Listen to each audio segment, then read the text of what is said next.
बिस्मिल्लाहिर्रहमानिर्रहीम।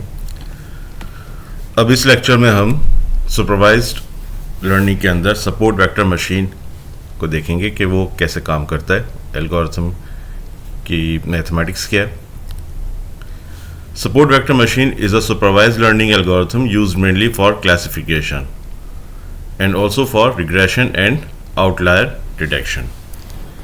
तो support vector machine का एल्गोरिथम हम सुपरवाइज लर्निंग एल्गोरिथम इस्तेमाल करते हैं और ज़्यादातर हम इसको क्लासिफिकेशन के लिए इस्तेमाल करते हैं, लेकिन हम इसको रिग्रेशन के लिए और आउटलायर डिटेक्शन के लिए भी इस्तेमाल कर सकते हैं। आउटलायर डिटेक्शन का मतलब है कि डेटा के अंदर ऐसे पॉइंट्स जो कि बहुत वे आउट होते हैं, बिल्कुल अलग होते हैं, जो हमारे पास मेन डेटा की जो एक ट्रेंड होता है उससे हट के जो डेटा पॉइंट्स होते हैं उनको डिटेक्ट करने के लिए। Its main goal is to find the best boundary hyperplane that separates data points of different classes with the largest margin. तो इसका हमारे पास मकसद वही होता है जो हमने लॉजिस्टिक रिग्रेशन में देखा था कि हम यहाँ पर एक बाउंड्री फाइंड करना चाहते हैं जिसको हम हाइपरप्लेन कहते हैं, जो कि हमारे जो मुख्तलिफ डेटा पॉइंट्स हैं उनको उसमें जो लार्जेस्ट मार्जिन होता है उसके हिसाब से उसको सेपरेट करता है।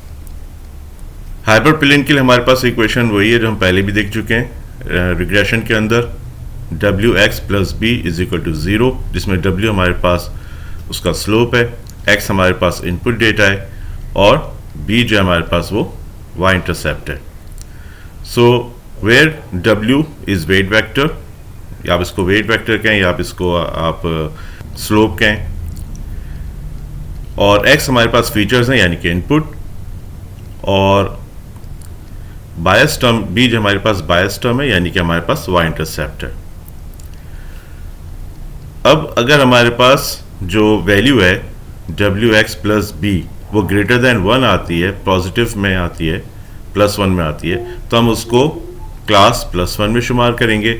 और अगर वो हमारे पास लेस देन 0 है, wx plus b is less than equal to 0 यानी कि माइनस 1 में आती है, तो फिर हम उसको क्लास माइनस 1 लेते हैं। तो इसका मतलब हम इसको दो रीजन्स में डिवाइड कर देते हैं, प्लस 1 और minus 1। The region between plus 1 and minus 1 is the margin. Plus 1 और माइनस 1 के दरमियान में जो रीजन होता है उसको हम मार्जिन कहते हैं। SVM tries to maximize it. हमारा मकसद ये होता है सपोर्ट वेक्टर मशीन के अंदर कि हम इसको मैक्सिमाइज कर सकें, यानी कि इस मार्जिन को जितना ज़्यादा हम बढ़ा सकते हैं उसको बढ़ा दें। और ऑप्टिमाइजेशन ऑब्जेक्टिव हमारे पास क्या है कि हम मिनिमाइज करें w को, w के स्क्वायर को, जो इसकी जो मैग्नीट्यूड है w का उसके स्क्वायर को मिनिमाइज करें। तो this is the square of the length of weight vector. जब हमारे पास वेट वेक्टर तो उसकी जो लेंथ है उसको हम लेते हैं यानी मैग्नीट्यूड को, which is also known as the norm. It represents how steep और tilted the hyperplane is. जैसे हमने कहा था कि यहाँ पे w जो होता है बेसिकली स्लोप होता है, तो यहाँ पे जब हम उसका जो मैग्नीट्यूड लेते हैं तो बेसिकली हम ये देख रहे होते हैं कि इसका जो लाइन है वो कितनी स्टीप है या उसका स्लोप कितना है। और minimizing w square means we want a flat gentle plane, this creates a large margin between two classes. जब हम इसका स्क्वायर करते हैं तो हमारा मकसद ये होता है कि हम एक फ्लैट प्लेन चाहते हैं जो कि एक मार्जिन क्रिएट करता है दोनों क्लासेस के दरमियान, और ये मार्जिन हम ज़्यादा से ज़्यादा बड़ा चाहते हैं, यानी कि रीजन इन दोनों के दरमियान जो सेपरेशन का रीजन है वो लार्जेस्ट हो। और जब हम इसको हैफ से डिवाइड कर देते हैं, the factor half is added just for mathematical convenience to make derivative cleaner. It does not change the optimization result. This constraint yi w into xi plus b must be greater than 1 means that every data point must be correctly classified and must be at least 1 unit away from the hyperplane। तो इसका मकसद ये होता है कि हम ये चाहते हैं कि यहाँ पर ये प्रॉपर क्लासिफिकेशन के अंदर फॉल करे और वो एक यूनिट जो है दूर हो हाइपर प्लेन से। अब वो यूनिट से मुराद हमारे पास कुछ भी हो सकता है, यानी कि वो अगर हम उसको डिस्टेंस के टर्म्स में बात करें तो वो मीटर, सेंटीमीटर, कुछ भी हो सकता है। So for positive points yi is equal to plus 1 we have wx i plus b must be greater than 1, greater than equal to 1, यानी कि प्लस 1 से ज़्यादा होना चाहिए या उसके बराबर होना चाहिए। और for negative points it should be less than equal to minus 1। Together they ensure that no point lies within the margin or on the wrong side. तो इस ग्राफ के ज़रिए हम इसको विजुलाइज कर सकते हैं, देख सकते हैं कि किस तरह से ये हमारे पास मार्जिन ड्रॉ होंगे. अब अगर हम ये सपोज कर लेंगे हमारे पास ये ग्रीन जो है एक क्लास ऑफ डेटा सेट्स है और ये जो हमारे पास ब्लू में डॉट्स हैं ये दूसरी क्लास है, और ये जो हमारे पास डॉटेड लाइन्स हैं ये हमारे पास हाइपर प्लेन्स हैं. तो जैसे यहाँ पे पॉजिटिव हाइपर प्लेन और यहाँ पे नेगेटिव लिखा हुआ है, जाहिर सी बात ये रिलेटिव है, किस यानी कि ग्रेटर देन और लेस देन 1 के हिसाब से हम बात कर रहे हैं. इसी तरह से हमारे पास एक और फिगर है जिसके अंदर वही कॉन्सेप्ट को दोबारा एक्सप्लेन किया गया है. ये हमारे पास मार्जिन है, gap between decision boundary and hyperplanes. ये मिडिल वाली जो हमारे पास डिसीजन बाउंड्री है, मेन मार्जिन जो है, और ये हमारे पास hyperplane for first class जिसको हम पॉजिटिव या नेगेटिव जैसे लास्ट फिगर में था. और ये हमारे पास सपोर्ट वेक्टर्स हैं जो हमारे पास लाई कर रहे होते हैं बाउंड्री के पास. Now in real world data points are noisy.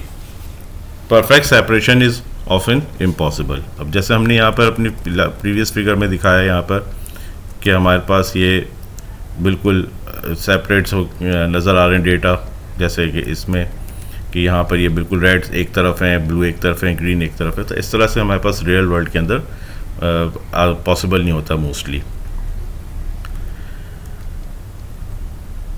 So perfect separation is often impossible. Forcing a hard boundary like in hard margin SVM can lead to overfitting. तो अगर जिस तरह से हमने अभी जो प्रीवियस अभी यहाँ पे फिगर्स देखी, ये हमारे पास एक तरीके से एग्जांपल थी हार्ड मार्जिन SVM की. और ऐसी जो अगर हम कोशिश करते हैं SVM क्रिएट करने की, तो ये हमारे लिए ओवरफिटिंग का प्रॉब्लम क्रिएट करता है. और ओवरफिटिंग का प्रॉब्लम क्या होता है हम कई बार डिस्कस कर चुके हैं, जिसके अंदर हमारे पास जब मॉडल को ट्रेन करते हैं तो वो वहाँ पर जिस डेटा के लिए सेट के लिए हमने इसको ट्रेन किया होता है वहाँ पे तो बहुत अच्छे रिजल्ट्स दे रहा होता है, लेकिन जब एक नया अननोन डेटा आता है तो वहाँ पे उसकी प्रेडिक्शन जो होती है वो ज़्यादा सही नहीं होती. तो ओवरफिटिंग हमें हमेशा हमने अवॉइड करनी होती है. So we relax the strict separation rule and allow some misclassifications और margin violations.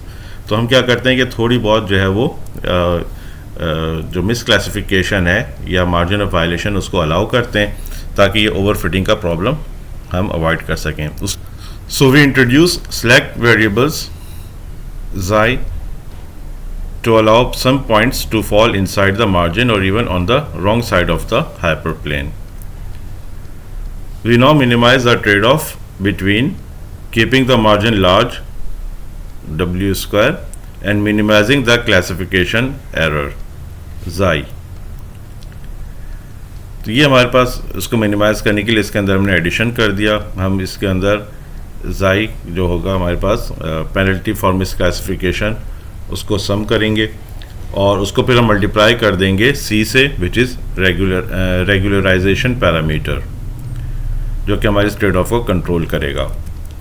तो large C punishes errors more means tries to classify every point correctly and less tolerance for slack.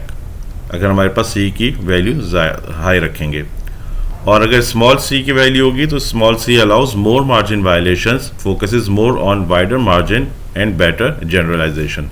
तो इसका मतलब ये हुआ कि हमें अगर इसकी ओवरफिटिंग को अवॉइड करना है तो हमें c की वैल्यू को स्मॉल रखना होगा. तो मैथमेटिकली हम देखें तो xi is determined during the solution of this optimization problem. यानी कि xi जो है वो बेसिकली जब हम इसकी ऑप्टिमाइजेशन कर रहे होते हैं, सोल्यूशन जब हम सोल्यूशन फाइंड करने की कोशिश कर रहे होते हैं, उसी वक्त इसकी वैल्यू डिटर्मिन होती है. xi are auxiliary variables introduce to allow violations of the margin. इसका मकसद ये होता है कि हम जो मार्जिन के वायलेशन उसको अलाउ कर रहे होते हैं. किस हद तक करेंगे वो भी हम देखते हैं एक छोटी सी एग्जांपल्स के साथ. सो द SVM सॉल्वर से मुराद है कि वो प्रोग्राम जिसके ज़रिए हम ये पूरी ट्रेनिंग वगैरह करवा रहे होते हैं. The SVM solver finds values of W, B and xi that minimize the objective while satisfying the constraints. More intuitively, for each data point we enforce yi wt xi plus b plus xi is greater than equal to 1. तो basically जो हमारे पास constraint है वो वही है जो पहले था, उसके अंदर हमने सिर्फ इस xi का इजाफा कर दिया कि अब इसके साथ अलॉन्ग विद दिस, यानी कि जो हमारे पास बेसिक कंस्ट्रेंट था plus xi should be greater than equal to 1. और if the point is correctly classified and outside margin, margin के अंदर नहीं आ रहा, अपनी क्लास के अंदर है, तो जाई की वैल्यू हमारे पास 0 होगी। और अगर वो इनसाइड मार्जिन है बट करेक्ट है, सही साइड पर है, मिसाल के तौर पर वो क्लास 1 के साथ बिलोंग करता है और क्लास 1 की ही साइड के मार्जिन पर है, तो उस सूरत में जाई की वैल्यू 0 से 1 के दरमियान होगी। और अगर वो मिस क्लासिफाइड है, यानी कि उसको क्लास 1 के साथ बिलोंग करना था और वो मार्जिन में जो क्लास 2 के साथ है या दूसरी क्लास के अंदर फॉल कर रहा है, तो उस सूरत में वो उसकी वैल्यू जो होगी, जाई की वैल्यू, वो ग्रेटर दैन इक्वल टू 1 होगी। सो यू डोंट चूज जाई, आप ये जाई की वैल्यू खुद चूज नहीं करते, they are calculated as part of solving this QP problem using solvers like sequential minimal optimization और इंटीरियर पॉइंट मेथड्स। तो हम इसके लिए सीक्वेंशियल मिनिमल ऑप्टिमाइजेशन मेथड एक होता है या फिर इंटीरियर पॉइंट मेथड होता है, उसको इम्प्लीमेंट करके हम इसकी वैल्यू को फाइंड कर रहे होते हैं। तो अगर हम पाइथन को यूज़ करें तो उसके अंदर ऑटोमेटिकली ये पहले से एम्बेडेड होता है, वहाँ पे हमें उसकी जब हम सिक्योरिटी लर्न को देखेंगे तो वहाँ पे हम देख लेंगे कौन सा मेथड यूज़ होता है और कैसे होता है। तो इसके लिए हमें इम्प्लीमेंटेशन टाइम के ऊपर कोई इतनी ज़्यादा इसके लिए हमें खुद से कुछ करने की ज़रूरत पड़ती नहीं है। लेकिन बहरहाल अगर आप इंटरेस्टेड हैं थ्योरेटिकली मैथमेटिकली देखने के लिए, तो आप फिर सीक्वेंशियल मिनिमल ऑप्टिमाइजेशन और इंटीरियर पॉइंट मेथड्स को देख सकते हैं। और C is a user defined hyperparameter that appears in the primal objective function. It balances the trade-off margin maximization, ये जैसा भी मैंने आपको बताया था। और इसके अंदर यही कि अगर आपके पास C की वैल्यू हाई होगी तो आपके पास टाइटर मार्जिन होगा, यानी कि आपके पास less tolerance for misclassification होगा। और अगर आपके पास C की वैल्यू कम होगी, लोअर होगी, तो आपके पास टॉलरेंस ज़्यादा होगा, यानी कि आपके पास वाइडर मार्जिन होगा और बेटर जनरलाइजेशन होगी। तो ओवरफिटिंग को आप लोअर C वैल्यू से अवॉइड कर सकते हैं। अब हम इसकी एग्जांपल देखते हैं जो हमने डेफ 2 से लिया है, हरसिमरनजीत सिंह की एग्जांपल से। इसमें हमने 5 डेटा पॉइंट्स को कंसीडर करेंगे, और 1,2, 2,2, 2,5 and 2,5 and 3,1 and 3,3। और इसमें हमारे पास जो इसको हमने लेबल किया हुआ है 1, 1, यानी कि y जो है इसका 1 है, +1 है, इन दोनों का -1 है, और 3,3 का भी +1 है। फिर हमने इस मॉडल को ट्रेन किया, तो उस ट्रेनिंग से हमारे पास जो W की वैल्यूज़ आई हैं 0.67, 0.67, और B हमारे पास आया -2। तो हम इसको सबसे पहले पॉइंट 1,2 के लिए देखते हैं। तो उसमें हमारे पास जो आउटपुट, यानी जो मैंने उसको क्लासीफाई किया, लेबल किया एज 1 के, क्या है +1 के, और उसमें f(x) जो है हमारे पास, हम उसको कंप्यूट करते हैं। तो WXI + B, W हमारे पास है 0.67, और उसको हमने 1 से मल्टीप्लाई किया क्योंकि हमारे पास ये पहला पॉइंट 1 है, और फिर इसको 0.67 को हमने मल्टीप्लाई किया 2 से क्योंकि हमारे पास दूसरा पॉइंट 2 है, और इसको कंप्यूट किया और इसको सब्ट्रैक्ट कर दिया इस -2 से क्योंकि B की वैल्यू -2 है, तो हमारे पास आ गया 1। अब इसको हमने अपनी जो मैक्सिमाइजेशन का जो इक्वेशन थी, जिसको हम हिंज लॉस भी कहते हैं, उसके अंदर हमने इसको प्लेस किया, तो ये 0 तो एज इट इज़ रहेगा। इस 1 में से हम सब्ट्रैक्ट करेंगे, y को मल्टीप्लाई करेंगे f(x) से। तो y हमारे पास चूँकि 1 है, तो 1 इंटू और f(x) हमारे पास कंप्यूट हुआ है 1, तो 1 इंटू 1 इज इक्वल टू 1, तो 1 - 1 is equal to 0, so we get 0। तो चूँकि दोनों 0 हैं तो मैक्सिमम 0 आ गया। So this one is correctly classified and outside margin. तो पहले पॉइंट का हमारे पास आया कि ये हमने इसकी जो हमने क्लासिफिकेशन की थी 1, उसी में ये फॉल हो रहा है और मार्जिन से भी बाहर है। चूँकि हमने यहाँ पे कंस्ट्रेंट हम पीछे देख चुके हैं, वो ये हमारे पास कि अगर वो करेक्टली क्लासिफाइड होगा और आउटसाइड मार्जिन होगा, तो जो हमारे पास वैल्यू आएगी जाई की, वो इज इक्वल टू 0 होगी। अगर जाई की वैल्यू हमारे पास बिटवीन 0 एंड 1 होगी, तो हमारे पास वो इनसाइड मार्जिन तो होगा, लेकिन करेक्ट होगा, करेक्ट साइड पे होगा, लेकिन इनसाइड मार्जिन होगा। और अगर ग्रेटर देन इक्वल टू 1 हो तो फिर वो मिसक्लासिफाइड है। तो इस लिहाज से हमारे पहले लेबल की जो वैल्यू आई है वो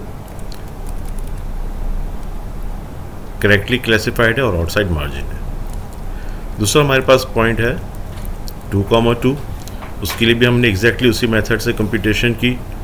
2 को हमने मल्टीप्लाई किया 0.67 से, इस 2 को मल्टीप्लाई किया 0.67 से, ऐड किया और फिर सब्ट्रैक्ट कर दिया -2 से b से। तो हमारे पास एफ ऑफ एक्स की वैल्यू आ गई 0.5 और फिर हमने इसको 0.5 यहाँ पे रखा। y हमारे पास इसमें भी 1 ही है, तो 1 इंटू 0.5 और फिर 1 जब हमने सब्ट्रैक्ट किया तो हमारे पास आ गया 0.5। चूँकि अब इसकी वैल्यू 1 से कम है तो ये करेक्टली क्लासिफाइड है लेकिन विद इन मार्जिन है, यानी कि ये हमारे पास आउटसाइड मार्जिन नहीं है। फिर हमारे पास नेक्स्ट पॉइंट है 2.5, 2.5। इसकी भी हमने सेम वे में कंप्यूटेशन की। इसका हमारे पास रिजल्ट आया 2.33। चूँकि इसकी वैल्यू हमारे पास 1 से ज़्यादा है, इसका मतलब है कि मिस क्लासिफाइड है। और इसी तरह से फिर हमने 3,1 की भी कंप्यूटेशन की। इसकी वैल्यू हमारे पास 0 आ रही है, इसका मतलब करेक्टली क्लासिफाइड है और आउटसाइड मार्जिन है। और 3,3 की भी हमने कंप्यूटेशन की तो उसकी भी वैल्यू 0 है, इसका मतलब है कि ये भी हमारे पास करेक्टली क्लासिफाइड और आउटसाइड मार्जिन है। तो अगर हम इसको ग्राफ में देखें तो हमें यहाँ पे नज़र आता है कि ये हमारे पास 1.0, 2.0 है, यानी कि 1,2 है हमारे पास। तो ये हमारे पास जो है वो करेक्टली क्लासिफाइड भी है और ये हमारे पास आउटसाइड मार्जिन है, कि ये पार्ट हमारे पास जो है वो मार्जिन का पार्ट है, तो ये आउटसाइड मार्जिन है। इसी तरह से ये हमारे पास 2,2 हमने कहा था कि ये करेक्टली क्लासिफाइड है लेकिन विद इन मार्जिन है। हम देख सकते हैं कि जब हमने इसको प्लॉट किया तो ये विद इन मार्जिन आ रहा है। और 2,5 और 2,5 ये मिस क्लासिफाइड है, क्योंकि बेसिकली ये हमारे पास जो है वो -1 में, यानी कि इस वाली क्लास का पार्ट है और ये बाउंड्री क्रॉस करके यहाँ वाली इस जो मार्जिन में जा चुका है। तो इसका मतलब है कि ये this one is miss classified. और 3,3 जो है हमारे पास ये हमने कंप्यूट किया था कि ये हमारे पास करेक्टली क्लासिफाइड भी है और आउटसाइड मार्जिन है। और इसी तरह से 3,1 का भी था कि वो भी करेक्टली क्लासिफाइड और आउटसाइड मार्जिन है। सो अब यहाँ पे इसकी ये जो हमने रिलैक्सेशन की है उसका भी हमें फ़ायदा ये होगा कि जब हम ये ओवर फिटिंग को अवॉइड कर रहे हैं, तो जब हम अगर किसी भी रैंडम डेटा को या किसी डेटा को हम टेस्ट करना चाहेंगे रियल वर्ल्ड में से, तो वहाँ पे जब उसकी लेबलिंग करेंगे तो वहाँ पे अगर उसके अंदर वो बिल्कुल एग्जैक्ट बाउंड्री से पीछे नहीं होगा, फॉर एग्जांपल इस बाउंड्री के अंदर लाई नहीं करा होगा, कहीं मार्जिन में आ रहा होगा, तो उसको भी हम क्लासिफाई कर सकेंगे। उसमें थोड़ी सी वायलेशन, थोड़ी सी एरर भी आएगी, लेकिन साथ ही साथ ऐसे पॉइंट्स जो बिल्कुल यहाँ पर हमारे पास इस बाउंड्री से थोड़े यहाँ पर या यहाँ पर होंगे, वो करेक्टली क्लासिफाई हो सकेंगे। अब हम इसकी कोडिंग को देखेंगे। अब हम SVM की एग्जांपल पाइथन में देखते हैं और इसमें देखते हैं कि कौन से हमने लाइब्रेरीज को यूज़ किया है, कौन से मेथड्स को यूज़ किया है और क्यों यूज़ किया है। तो सबसे पहले हमने TF-ID F वेक्टराइज़र को इंपोर्ट किया है फीचर एक्सट्रैक्शन डॉट टेक्स्ट से, और SVC को इंपोर्ट किया है SVM से, मेक पाइपलाइन को इंपोर्ट किया है पाइपलाइन से, और ट्रेन टेस्ट स्प्रिट को इंपोर्ट किया है मॉडल सिलेक्शन से, और क्लासिफिकेशन रिपोर्ट को मैट्रिक्स से। और इनमें से हमने जो भी हमने इंपोर्ट किए हैं क्लासेस को, उसको हम कैसे यूज़ करेंगे अभी हम इसको एक्सप्लेन करते हैं। तो सबसे पहले हमने एक अपने पास एक डेटा सेट बनाया है। इसके अंदर हम SVM को अप्लाई कर रहे हैं सेंटिमेंट एनालिसिस के लिए, और इसमें हम पॉजिटिव और नेगेटिव सेंटिमेंट्स को देखेंगे। मिसाल के तौर पर जैसे आई लव दिस मूवी, इसको हमने एज अ पॉजिटिव सेंटिमेंट लिया है। व्हाट अ फैंटास्टिक परफॉर्मेंस, ये हमने पॉजिटिव सेंटिमेंट में लिया है। और इसी तरह से worst movie I have ever seen, negative sentiment है। The plot made no sense, negative sentiment है। तो इस तरह से हमने तकरीबन 50 सेंटेंसेस ले लिए हैं इक्वली पॉजिटिव और नेगेटिव सेंटिमेंट्स के। इसके ज़रिए हम अपने मॉडल को ट्रेन करेंगे। तो जो हमारे पास पॉजिटिव सेंटिमेंट्स हैं उनको हमने लेबल किया है एज 1, और जो नेगेटिव सेंटिमेंट्स हैं उनको हमने लेबल किया है 0।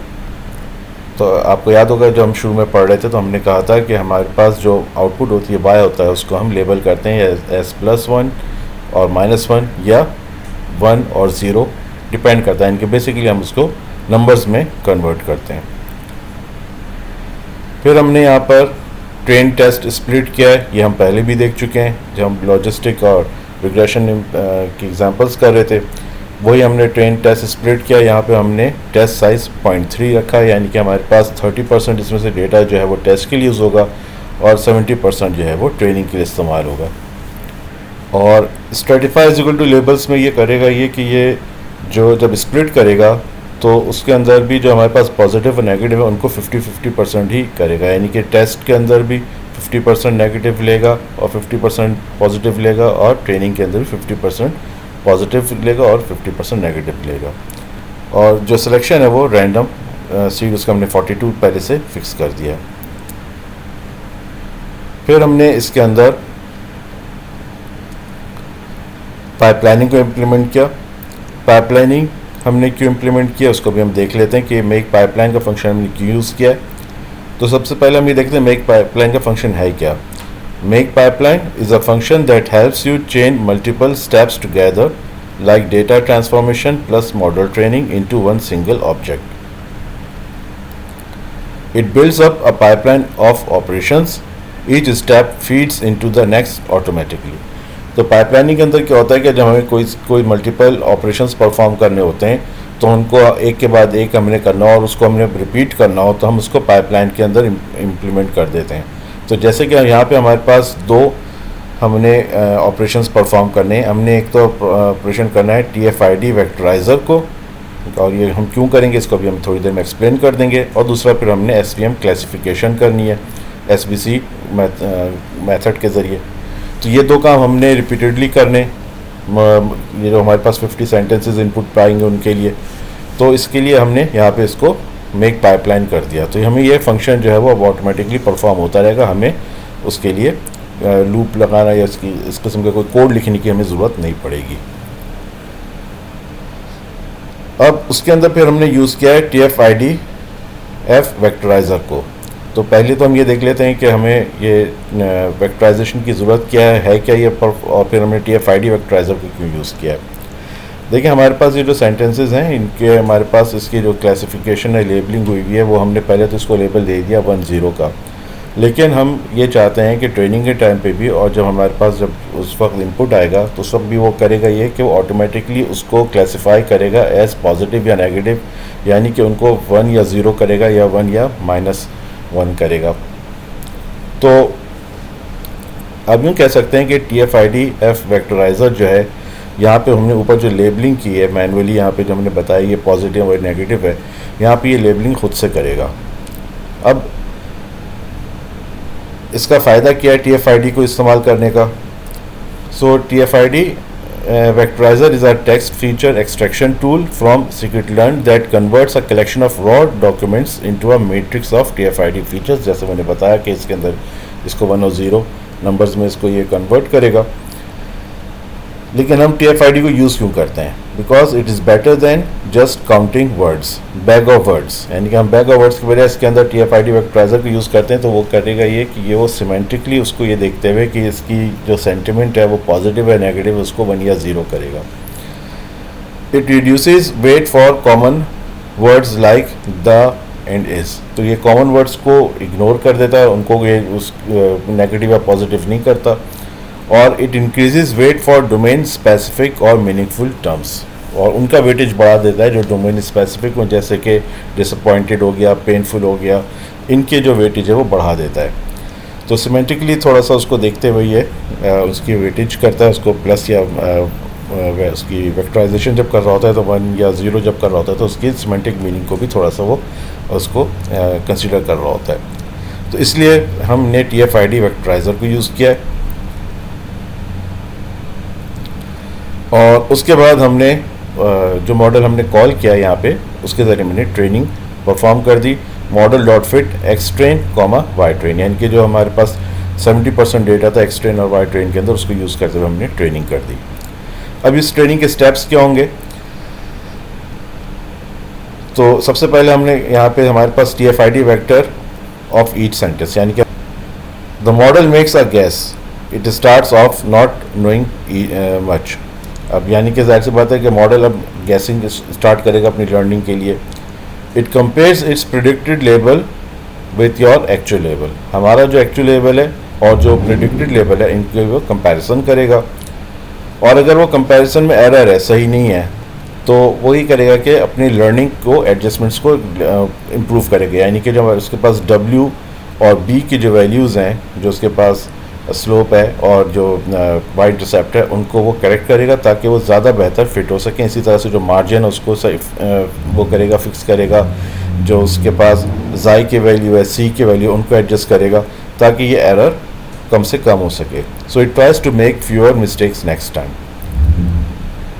जब एक दफ़ा ये मॉडल ट्रेन हो जाएगा तो फिर उसके बाद ये प्रिडिक्शन करेगा और प्रिडिक्शन के लिए टेस्ट डेटा को इस्तेमाल करेगा। तो अगर हम इसको यहाँ पे रन करें तो हमारे पास कुछ इस किस्म की आउटपुट आती है।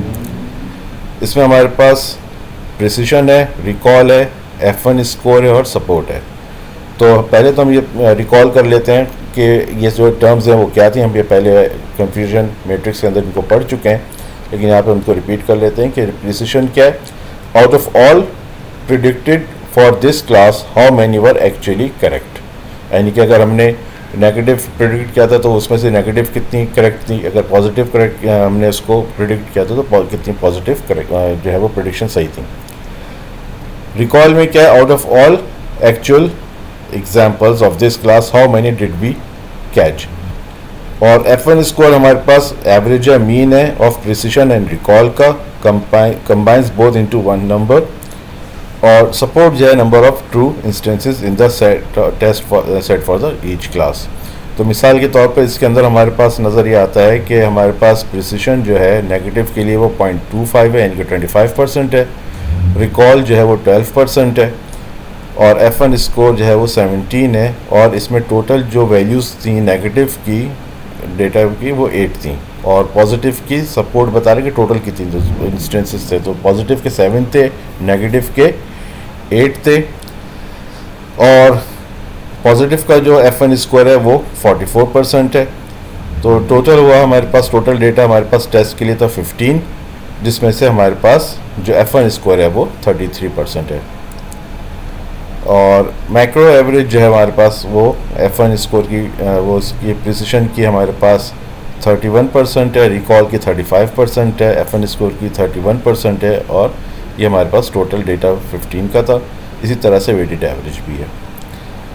तो इस तरह से हमने यहाँ पर अपने पूरे टेस्ट रिजल्ट्स को देख लिया। तो ये एक सिंपल एग्जांपल थी कि जिसके ज़रिए हम जो SVMS को इम्प्लीमेंट कर सकते हैं।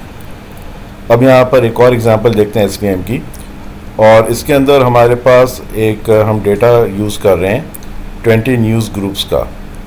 sklearn डेटा सेट्स में से हमने इसको इंपोर्ट किया है, fetch_20 न्यूज़ ग्रुप्स। तो इसके अंदर हमारे पास बेसिकली जो कैटेगरीज़ हैं न्यूज़ ग्रुप्स की वो 20 हैं और हर एक के ओवरऑल इसके अंदर हमारे पास 20,000 जो है वो डॉक्यूमेंट्स या न्यूज़ हैं। और उसमें से जो है फिर हमारे पास तकरीबन 20 कैटेगरीज़ हैं। तो उसमें से हमने सिर्फ 2 कैटेगरीज़ को लिया है, बेसबॉल और मेडिकल। यानी कौन सी न्यूज़ जो है वो बेसबॉल से रिलेटेड है और कौन सी जो है वो मेडिकल से रिलेटेड है। तो इन 2 कैटेगरीज़ को हमने इंपोर्ट किया। सबसेट ऑल का मतलब है कि इसके में हम ट्रेनिंग डेटा भी लोड करें और टेस्टिंग डेटा भी। और कैटेगरीज़ इज इक्वल टू, यहाँ पे इज इक्वल टू कैटेगरीज़ है, मतलब कि यहाँ पे हमारे पास ये 2 कैटेगरीज़ हैं, उसको तक हमने इसको लिमिट कर दिया।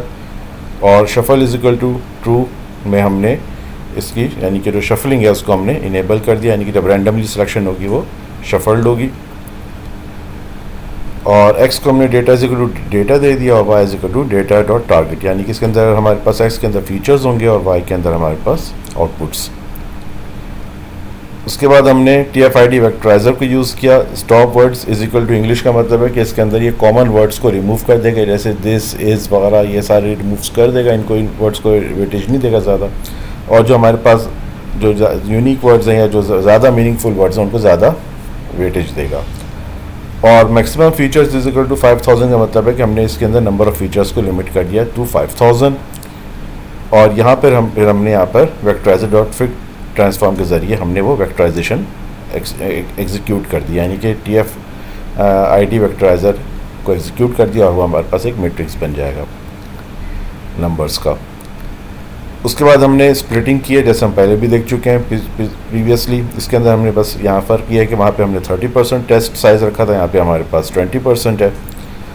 और इसके अंदर हमने एक और चीज़ ऐड की है, वो है इसके अंदर हमने जो कर्नल है वो चेंज कर दिया, यानी कि अब ये सिर्फ खाली लीनियर के लिए नहीं है बल्कि यहाँ पे ये लीनियर, आरबीएफ और पॉली तीनों को करेगा। तो थोड़ा सा हम इसके ऊपर में ज़्यादा थियोरेटिकली बात नहीं कि इसको हम खाली एक ग्राफ के ज़रिए एक्सप्लेन कर देते हैं। तो यहाँ पे अगर हम लीनियर की बात करें और इसके अंदर हमारी डिसीजन बाउंड्री को हम देखें तो हम देख सकते हैं कि हमने अपनी एग्जांपल के अंदर एसवीएम के अंदर देखा था, जिसके अंदर हमारे पास एक लीनियर लाइन थी। और अगर हम उसके अंदर जो हमारे पास वो इक्वेशन थी जो वहाँ पर जिस WX+B वो हम यूज़ करेंगे तो ये वाली हमें लाइन हासिल होगी। अगर उसको हम रिप्लेस कर दें एक पॉलिनोमियल इक्वेशन से तो हमें ये वाली इस किस्म की कोई लाइंस हासिल हो सकती हैं। ये डिपेंड करता है कि कहाँ पे हमें किस किस्म की डेटा फिटिंग करनी है। तो मोस्टली आप कह सकते हैं हमें पहले से मालूम नहीं हो सकता, तो we can try different boundary these kernels. We can use different kernels like linear, poly and RBF. RBF में हम ये करते हैं कि यहाँ पे आप देख सकते हैं इसका कर्वेचर जो है वो डिफरेंट है, यानी कि यहाँ पे ज़्यादा जो है वो कर्व जो है वो डिफरेंट हो रहा है, इरेगुलर शेप के अंदर है rather than regular shapes like in polynomial और लीनियर।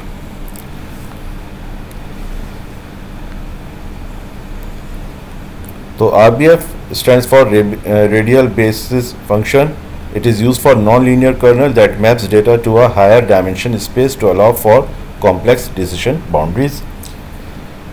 और इसके अंदर फिर हमने kernel is equal to kernel कर दिया, यानी कि पहले वो लीनियर के लिए कंप्यूट करेगा, फिर RBF करेगा और फिर पॉली के लिए करेगा।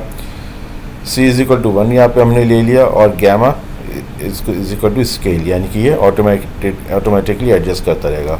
तो गैमा पे भी हम थोड़ा सा बता देते हैं गैमा क्या है।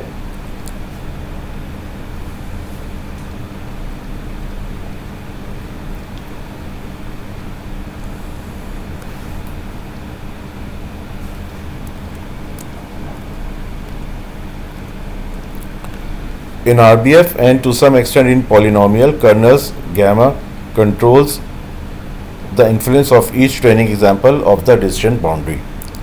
So अगर हमारे पास इसकी जो गैमा की वैल्यू हाई है तो क्या होगा, each data point influences only its close neighbors and model becomes very sensitive, can overfit. अगर हाई गैमा वैल्यू होगी तो हमारे पास ओवरफिटिंग का प्रॉब्लम होगा, क्योंकि वो सिर्फ और सिर्फ अपने जो क्लोज नेबर के जो डेटा पॉइंट्स होंगे उनको इन्फ्लुएंस करेगा, हर एक डेटा पॉइंट।